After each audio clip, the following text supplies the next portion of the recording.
कोलकाता के RG Kar medical college में।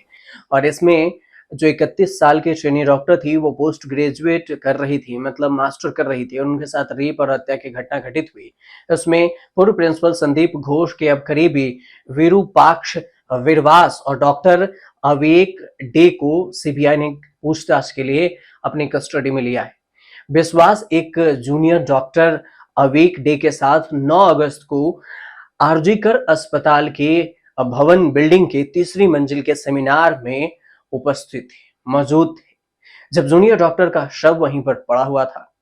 CBI के अनुसार से जो खबर हाथ लगी है वो ये कि जांच के अनुसार अविवेक डे से पूछताछ की जा रही है। विश्वास वर्धमान मेडिकल कॉलेज और अस्पताल के पैथोलॉजी विभाग के सीनियर रेसिडेंट डॉक्टर हैं।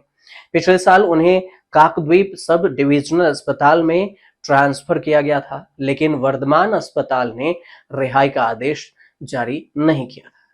यह आदेश इस महीने के शुरुआत में जारी किया गया था और कुछ ही दिनों के भीतर राज्य स्वास्थ्य विभाग के कदाचार के कई आरोप मिलने के बाद उन्हें अविवेक डे के साथ निलंबित कर दिया गया था। अब सीबीआई के सूत्रों के अनुसार से जो खबर आई है उसमें कहा गया है कि विश्वास को आरजीकर की रोगी कल्याण समिति के पूर्व अध्यक्ष सुदीप्त राय के पीछे देखा गया था। जब राय 9 अगस्त को मेडिकल से बातचीत कर रहे थे, मीडिया से बातचीत कर रहे थे, तो जांचकर्ताओं ने कहा कि यह पता लगाना महत्वपूर्ण है कि विश्वास आरजीकर में उस समय क्या कर रहे थे आरजीकर हॉस्पिटल में, जबकि वर्धमान हॉस्पिटल में उनको होना चाहिए था। विश्वास ने अब तक यही कहा कि जिस दिन जूनियर डॉक्टर मृत पाई गई थी उस दिन वे सेमिनार रूम में जहां पर इंसिडेंट हुआ था वहां पर नहीं गए थे। हालांकि वे आरजीकर मेडिकल कॉलेज और अस्पताल में मौजूद थे, लेकिन विश्वास जो उन्होंने जानकारी दी है कि वो वहां पर नहीं थे। इसमें ही मामला फंस रहा है सीबीआई को और पूछताछ के लिए बुलाया गया। पहले उन्होंने कहा था कि वहां पर नहीं है, लेकिन सीबीआई को कुछ सबूत हाथ लगे हैं जिसमें दोनों अपराध स्थल पर मौजूद थे जहां पर इंसिडेंट हुआ। विश्वास ने इसका जवाब कोई नहीं दिया है, कुछ भी नहीं दिया। विश्वास ने सिर्फ मीडिया से यह जरूर कहा है कि मुझे बात करने दीजिए अधिकारियों से, उसके बाद मैं आपको बताऊंगा। स्वास्थ्य विभाग के वरिष्ठ अधिकारियों का कहना है कि विश्वास के खिलाफ आरोप है वह एक लॉबी का हिस्सा था जो सरकारी अस्पताल की नियुक्तियों में हेराफेरी करता था। मतलब कि जो बहाली होती थी उसमें हेराफेरी करता था और उसके खिलाफ बोलने वाले छात्रों और संकाय के सदस्यों को धमकाता था। आरजीकर के प्रदर्शनकारी जूनियर डॉक्टरों ने यह भी कहा कि जब राज्य सरकार से ही मांग कर रहे थे तो मेडिकल कॉलेज और अस्पतालों में विरूपाक्ष विश्वास और अविवेक डे जैसे लोगों की वजह से ही धमकी दी गई थी और इसे खत्म करना जरूरी है। 43 दिनों तक विरोध प्रदर्शन के बाद जूनियर डॉक्टर एक तरफ काम पर लौट गए हैं। इस बीच सीबीआई ये पता लगाने की कोशिश कर रही है कि इस विश्वास डे का भी उसमें हाथ है कि नहीं। एक और नया खुलासा आया है। पीड़िता ने अस्पताल में दवाओं की क्वालिटी को लेकर प्रिंसिपल संदीप घोष की शिकायतें की थी। इसके बाद जो उनके सहकर्मी हैं उन्होंने कहा था कि हमने इन्फॉर्म किया था, लेकिन ये भ्रष्टाचार के खिलाफ आवाज उठाने से डरते थे। सवाल उठाए जा रहे हैं कि क्या इसी वजह से उसे मौत के घाट उतार दिया गया ट्रेनी डॉक्टर को। हालांकि सीबीआई इस बारे में फिलहाल विस्तार से नहीं बताई है और जांच जारी है।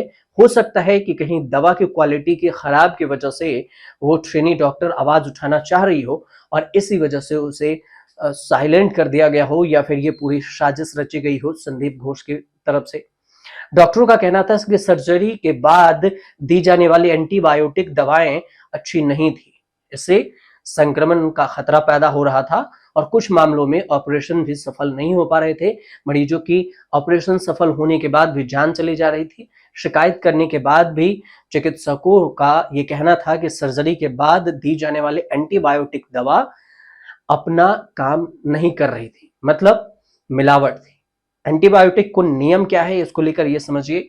राष्ट्रीय स्वास्थ्य आयोग के निर्देश कहता है कि हर मेडिकल कॉलेज में एक फार्मो विजिलेंस समिति होनी चाहिए जिसका काम दवाइयों के प्रभाव मतलब इफेक्ट और उसके दुष्प्रभाव की निगरानी करता है। हालांकि ऐसी किसी भी समिति की सक्रियता अस्पताल में दिखाई नहीं दे रही आरजीकर मेडिकल कॉलेज में।